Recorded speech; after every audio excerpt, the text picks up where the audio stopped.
Based on what has been discussed, we understand that to recognize true prophets and identify the true religion, we must pay attention to the content of the message and accept the message that is in accordance with reason, logic, and morality, and is pleasing to the heart as being from God. But is every pleasing, logical, and moral message necessarily from God? Is it not possible for someone to falsely or mistakenly attribute to God a good word that occurred to them, a word that is very beautiful and moral, while that speech is not really from God and they have intentionally or through illusion and mistake attributed what occurred to them to God? Yes, this possibility exists, but here we must pay attention to one point. How do we recognize that a speech is logical and moral? If we have the ability to distinguish whether a speech is logical and moral or not, then on the same basis and with the same method, we can distinguish whether a speech is from God or not. Because our criterion for understanding whether a speech is moral or not was that we referred to conscience, and if our conscience confirmed it, we accepted that this speech is moral.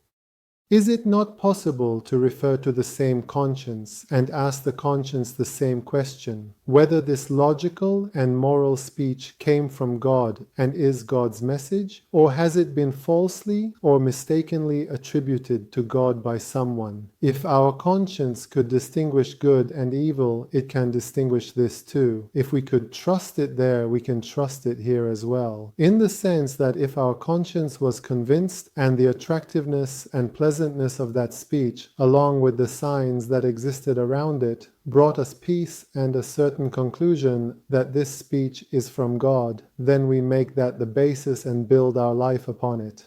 Of course, we might be wrong. Anyone in any field in science might be wrong. But as long as the mistake has not been discovered, and as long as there is no contrary evidence, they must make what they have understood the criterion and basis. We too, as long as the contrary has not been proven, believe that this speech is the speech of the prophet and messenger of God, and we are committed to it.